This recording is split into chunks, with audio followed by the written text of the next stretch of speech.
Hello everyone, कैसे सब। My name is Lakshman Singh Chauhan. Welcome to IT hunt channel. फिर से आपको इस चैनल पे आपका स्वागत है। और पैथन के इस लेक्चर में आज हम लोगों का जो क्लास है वो लेक्चर नंबर 6 है। अगर आप लेक्चर नंबर 6 डायरेक्ट देख रहे हैं तो मैं आपसे चाहूंगा लेक्चर नंबर 1, 2, 3, 4, 5 कंटिन्यू देखने के बाद अगर लेक्चर नंबर 6 देखेंगे तो आपका पैथन सीखने की जो उम्मीद है वो क्लियर कंप्लीट रहेगी, क्योंकि पीछे बेसिक चीजों से लेकर मैं चला हूं और बहुत deep knowledge and differ to other के अकॉर्डिंग आपको एक्सप्लेन कर रहा हूं। तो आपसे चाहूंगा आप एक बार जरूर देख लीजिएगा। वैसे मैं जिक्र करूंगा शॉर्टली में कि हम लोग क्या पढ़ के आए हैं, चाहे लेक्चर नंबर 1, 2, 3, 4, 5 में। पहले हम लोगों ने लेक्चर में पढ़ा पैथन क्या है, दूसरे में प्रोग्रामिंग प्रोग्रामर क्या है, तीसरे लेक्चर में हम लोगों ने सीखा क्या होता है डाटा सिस्टम सॉफ्टवेयर, ये सॉफ्टवेयर के बारे में सीखा। फिर हमने इससे ठीक पहले पैथन के फीचर्स को देखा। और आज की क्लास में बहुत इंपॉर्टेंट टॉपिक है, किसी भी प्रोग्राम का अपना एक लाइफ साइकिल होता है। Life cycle I know that आप सबको पता होगा कि लाइफ साइकिल क्या होता है। हर चीजों का अपनी शुरुआत होता है और अंत होता है, और ये शुरुआत और अंत यही लाइफ साइकिल कहलाता है। तो लाइफ साइकिल प्रोग्राम का भी होता है क्या? यस, प्रत्येक प्रोग्राम का अपना एक लाइफ साइकिल होता है। और अभी तक करेंटली हम किसी भी लेक्चर में पैथन के अंदर नहीं गए हैं। अभी तक हम लोगों ने जो बात किया है वो केवल प्रोग्राम के बारे में बात किया है। तो आज के टॉपिक में हम लोग सीखेंगे कोई भी प्रोग्राम का PDLC का मतलब program development life cycle. PDLC stand for program development life cycle.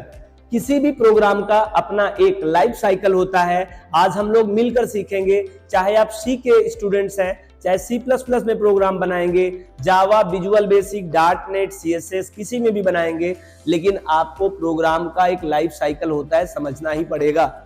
ठीक है, आज हम लोग सीखेंगे PDLC के बारे में। और PDLC में जो पहला स्टेज होता है वो होता है अंडरस्टैंडिंग द प्रॉब्लम को समझना।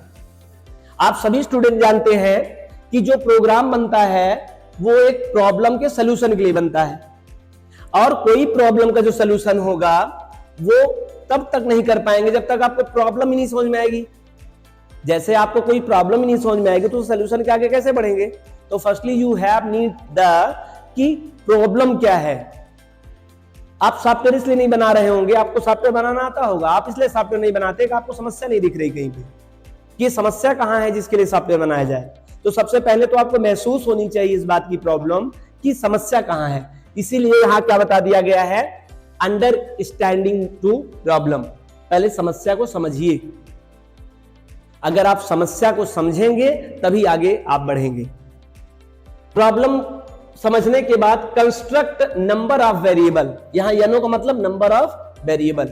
आप सबको पता है प्रॉब्लम अगर समझ ली जाएगी तो प्रॉब्लम के निदान के लिए हमें क्या नीड होती है, हमको वो प्लान करना चाहिए, और उसी को हम लोग कहते हैं construct number of variable. I know that variable is the first term I am say that in front of you. Variable शब्द मैंने पहली बार आपके साथ उच्चारण किया। मैं मान के चल रहा हूं कि आपको वेरिएबल नहीं पता है। आप पहली बार व्यूअर्स हैं, प्रोग्रामिंग लैंग्वेज पे इस चैनल पे आए हैं, तो मैं आपको बहुत डिटेल में बताऊंगा वेरिएबल क्या है। लेकिन अभी केवल इन शब्दों से काम चलाइए कि कितने नंबर आप वेरिएबल लेने होते हैं। अगर आप वेरिएबल से कंफ्यूज हो रहे हैं तो जैसे आपको कोई प्रॉब्लम नजर आती है कि आई मेक यू टी, मुझे चाय बनाना है, हमको आपको ये ऐसे लगा, तो चाय बनाना एक प्रॉब्लम है, लेकिन चाय बनाने के लिए उन्हें नीड ऑफ थिंग्स, आपको मिल्क लेना पड़ेगा, आपको शुगर लेना पड़ेगा, आपको जिंजर लेना पड़ेगा, आपको मिल्क में और जो भी चीजें आप यूज करते हैं वो आपके लिए कंस्ट्रक्ट ऑफ द आइटम्स कहलाते हैं। हम लोग यहाँ पे वेरिएबल बोलेंगे, क्योंकि प्रोग्राम बनाने के लिए एक वेरिएबल एलिमेंट होता है तो उसकी जरूरत पड़ेगी हमको। तीसरी चीज है यूज प्रोग्रामिंग प्लानिंग टूल। आपको यह जानना होगा, जब आपने समझा प्रॉब्लम क्या है, फिर आपने जाना कि प्रॉब्लम को सॉल्व करने के लिए नीड क्या क्या चीज होगी, तो तीसरी बात होती प्लानिंग किया जाए। देखिए, आपको समस्या समझ में आ जाए और आपको सलूशन के लिए आइटम भी पता चल जाए, तो मैं आपसे रिकमेंडेड करूंगा कि आप बिना प्लान के आगे ना बढ़े, क्योंकि प्लानिंग वेरी इंपॉर्टेंट है। और प्रोग्रामिंग लैंग्वेज की दुनिया में प्लानिंग की बात किया जाएगा तो प्लानिंग के कई टूल्स हैं, जैसे pseudo code, algorithm, flow chart etcetera, decision making table etcetera etcetera, बहुत सारे टूल्स हैं। लेकिन जो सबसे मोस्ट पॉपुलर है, जिसको एल्गोरिथम और फ्लो चार्ट के जरिए हम लोग mostly now this days solve करते हैं। तो प्लानिंग टूल में यहां पर हो सकता है फ्लो चार्ट और एल्गोरिथम। ये फ्लो चार्ट क्या होता है, एल्गोरिथम क्या होता है, हम आपको अगले वाले वीडियोस में बताएंगे। किसे कहते हैं एल्गोरिथम, क्या चीज होता है फ्लो चार्ट, हम स्पेशल वीडियोस में ले आएंगे। अभी आप जानिए प्लानिंग टूल होते हैं। फिर राइटिंग कोड, आप प्लानिंग टूल जब कंप्लीट कर लेंगे, मतलब जब आप अपने एल्गोरिथम को तैयार कर लेंगे, जब आपका फ्लो चार्ट क्लियर हो जाएगा, तो उसके बाद की जो प्रक्रिया होती है उसे हम टाइपिंग ऑफ द कोड कहेंगे, राइटिंग ऑफ द कोड कहेंगे, डिजाइनिंग ऑफ द प्रोग्राम कहेंगे, कुछ भी आप कह दीजिए। और आप सबको पता होगा, मैं लेक्चर नंबर 4 में आइडियली बताया हूं, या 3 में आप चेक कर लीजिएगा प्ले लिस्ट में, वहां पे आइडियली बताया था, मैंने आपको जिक्र किया था, प्रोग्राम जहां बनाया जाता है, जहां कोड किया जाता है, उस सॉफ्टवेयर का नाम होता है IDE। मतलब we are design the code on the IDE। हम IDE पे क्या करते हैं, अपना कोड तैयार करते हैं। अच्छा, राइटिंग कोड के बाद अब चौथा नंबर आपका आता है, नंबर 4th स्टेप पे है ट्रांसलेटिंग कोड। आप सब जानते होंगे कंप्यूटर एक विशेष प्रकार की भाषा जानता है इंटरनली लेवल पे, जिसे कहते हैं binary language. Because computer is a machine, machine known is a machine language. Machine को मशीन की भाषा समझ में आती है, और मशीन की जो भाषा होती है उसे हम लोग कहते हैं जीरोन की भाषा या बाइनरी भाषा। और आप सब जानते हैं हाई लेवल लैंग्वेज एक इंग्लिश कोड होता है, English written code, do not understand your machine. आपकी मशीन इंग्लिश नहीं जानता है, कोई चिन्ह नहीं जानता है, तो कैसे जानेगा हमारा प्रोग्राम का कथन, स्टेटमेंट क्या कहना चाहता है। तो उसके लिए ट्रांसलेटर एक प्रोग्राम होता है जो आपका ट्रांसलेट करके आपके लिखे गए कोड को उसके समझे जाने वाले कोड में कन्वर्ट करता है। मतलब translator is a program which help to translate written code human understandable language into machine understandable. Human के समझे जाने वाली भाषा को मशीन के समझे जाने वाली भाषा में परिवर्तन करने का काम कौन करता है, कोई ट्रांसलेटर प्रोग्राम करता है। ट्रांसलेटर में 2 पॉपुलर ट्रांसलेटर हैं हाई लेवल लैंग्वेज के, कंपाइलर और इंटरप्रेटर। हम लोग इनके बारे में भी अगले नेक्स्ट वीडियोस में एक्सप्लेन करेंगे, कंपाइलर और इंटरप्रेटर के बारे में। हाँ, फिर ट्रांसलेटर ने ट्रांसलेट कर दिया। ट्रांसलेट करते समय आपको कुछ प्रोग्राम में मिस्टेक हो सकती है। The mistake of program on IDE is called bug. The error of the program, program के एरर जो दिखाई देते हैं, जो मिलते हैं, मिस्टेक्स होते हैं, हम लोग उसे बोलते हैं यहाँ पे bug, BUG, bug. Bug means error, mistake of the programming code. और वह प्रोग्राम जो बग होगा वो आपका एग्जीक्यूट कंपाइलर करेगा नहीं, अनुवाद उसको लेगा नहीं, क्योंकि वो खुद ही नहीं समझ पा रहा है, तो सिस्टम को क्या समझाएगा। जब आप पाइथन प्रोग्रामिंग लैंग्वेज पढ़ रहे हो, आज आप एक लर्नर हो, और कल के दिन आपको लगेगा कि मुझे समझाना है किसी को, तो जब तक आप फर्स्ट ही नहीं समझ पाएंगे कि सर क्या समझा रहे हैं हमें, तब तक ये बात आप दूसरे को कैसे समझाएंगे।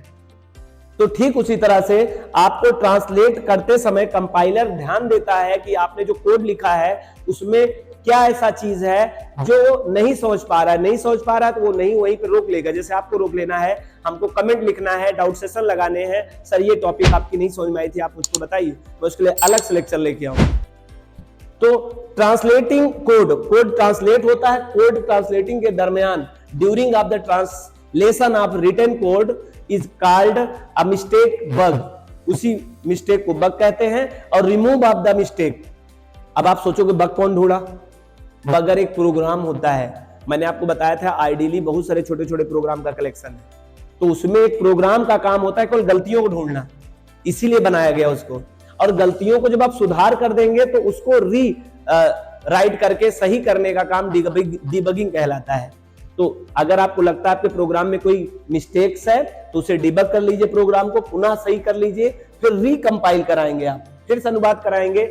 और फिर अगर प्रोग्राम इज राइट तो नेक्स्ट क्या है, टेस्टिंग प्रोग्राम। अब आप प्रोग्राम को टेस्ट करें। सर टेस्ट क्या होता है, क्योंकि आपका प्रोग्राम तो सही हो सकता है लेकिन वो प्रोग्राम आपके अकॉर्डिंग प्रॉब्लम को सॉल्व कर रहा है कि नहीं कर रहा है। हमारे पिछले वाली वीडियोस में हम लोगों ने जो पढ़ा था प्रोग्राम के फीचर्स, अगर आपको नहीं पता तो उसके पीछे ठीक सीरीज में ही आपको मिलेगी, देख लीजिएगा प्रोग्राम के क्या फीचर्स होते हैं। तो वहां एक फीचर्स था प्रॉब्लम सॉल्विंग, अगर प्रॉब्लम सॉल्व करेगा तब प्रोग्राम कहलाएगा। आज पीडीएलसी में बताया जा रहा है कि टेस्टिंग प्रोग्राम, पहले प्रोग्राम को टेस्ट कर लो, जिसके लिए बनाया गया है वो उस लेवल पे काम कर पा रहा है कि नहीं कर पा रहा है, कोई मिस्टेक तो नहीं है कि उसे रिलीज कर दिया जाए, मार्केट में जाए और लोगों का गलत विश्वास टूटे। और विश्वास टूटने का मतलब आप जानते हो रिलायबल होता है प्रोग्राम, आपको पिछले फीचर में बताया गया था।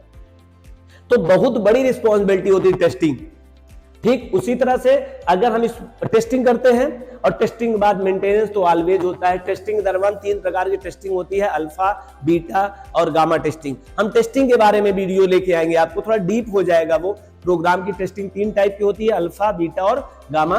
टेस्टिंग करते हैं, टेस्टिंग के दरमियान अगर एवरीथिंग इज राइट नाउ तो फिर हम लोग क्या करते हैं, मेंटेनेंस एंड इंप्लीमेंटेशन। यहाँ पे एक चीज और रखना है हमको, इसको 8 में कर लेते हैं और इसको 7 में कर लेते हैं, और 7 में कर लेता हूं मैं इंप्लीमेंटेशन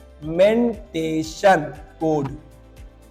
सर टेस्ट करने के बाद जिसने आपको ऑर्डर किया होगा, जिसके लिए आपने सॉफ्टवेयर बनाया होगा, उसको इंप्लीमेंट करना है, आपको ले जाकर वहां पर देना है, उसको लगाना है उस पे, और फिर उनको ट्रेनिंग भी एक देना है। और मेंटेनेंस तो ऑल टाइम चलता रहेगा, जब तक प्रोग्राम चलेगा तब तक वो चलता रहेगा। मैं एक बार फिर से रिकैप कर दूं, program development life cycle.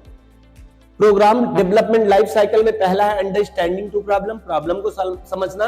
Construct number of variable, उस प्रॉब्लम को समझने के बाद कितने वेरिएबल्स की नीड होगी उस प्रॉब्लम को सॉल्व करने के लिए, ये हमको समझना चाहिए।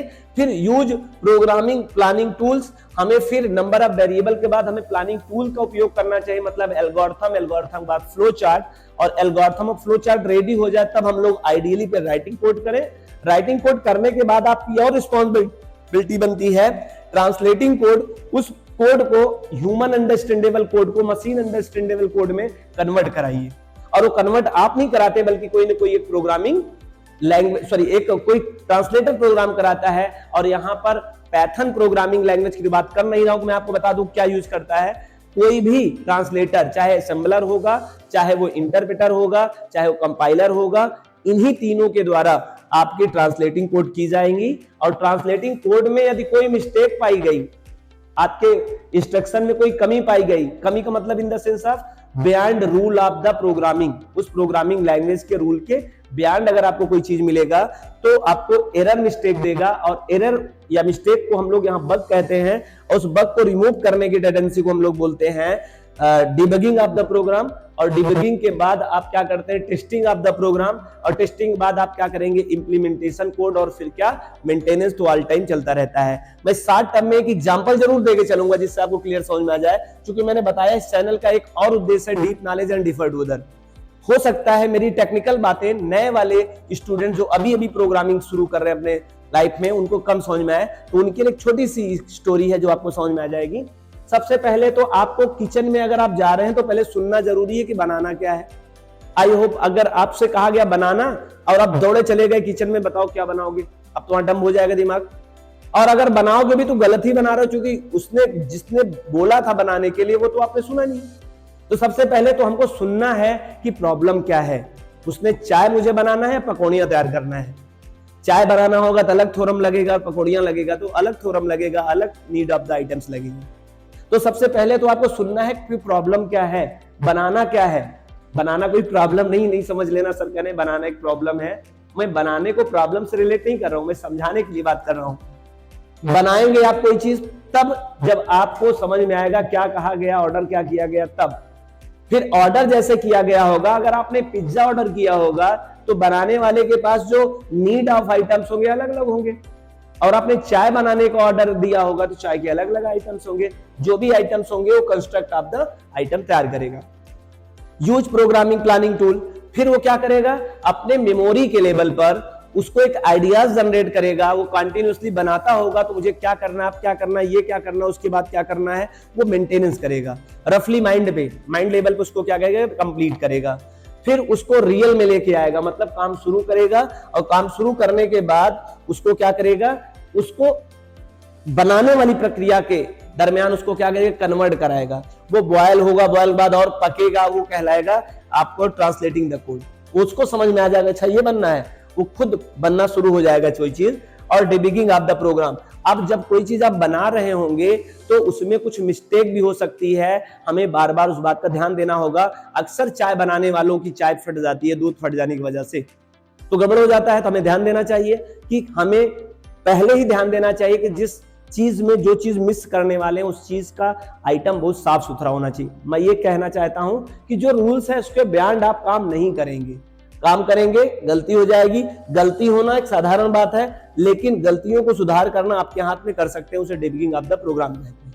अच्छा, अब चाय बनके तैयार हो गई, चाय परोसना नहीं है आपको, चाय को पहले टेस्ट करना है। चाय नहीं, कोई भी चीज टेस्टिंग में जाती है। पहले टेस्टिंग में इसलिए जाती है कि जब आगे परोस दिया जाएगा तो आपका उसमें हाथ नहीं रहेगा, फिर कुछ भी हो सकता है, रिस्क जोन में आप जा सकते हैं। तो हम पहले से क्या करते हैं, टेस्टिंग कर लेते हैं। आप एक बार जायका ले लेंगे उस चीज का, ठीक ठाक है, ऑल थिंग इज कंप्लीट, सभी चीजें कंप्लीट है। और अगर आपको लग जाता है तो इम्प्लीमेंटेशन में परोसने काम जिसने ऑर्डर दिया होगा उसको आप इम्प्लीमेंट करोगे, और इम्प्लीमेंट जब आप कर दोगे तो वो आपने अपना टास्क कंप्लीट कर दिया। और मेंटेनेंस तो ऑलवेज चलता रहेगा, वो मंगाता रहेगा, ऑर्डर करता रहेगा, चेंजेस करता रहेगा, आप बदलते रहेंगे। आई होप आप सभी स्टूडेंट को ये program development life cycle videos clear समझ में आया होगा। तो अब सभी स्टूडेंट्स अपने दोस्तों को, अगर आपको सच में समझ में आ रहा है तो इस चैनल को लाइक करें, सब्सक्राइब करिए, वीडियो को शेयर भी करिए अपने दोस्तों के पास। सब्सक्राइब तो कर ही लिए होंगे क्योंकि लेक्चर नंबर ये 6-5 हो गया है। तो ठीक है, बेल आइकन को दबा लीजिए जिससे मेरा अगला वीडियो जैसे आपके पास नोटिफिकेशन एक्टिव हो जाए। Thank you so much all of you.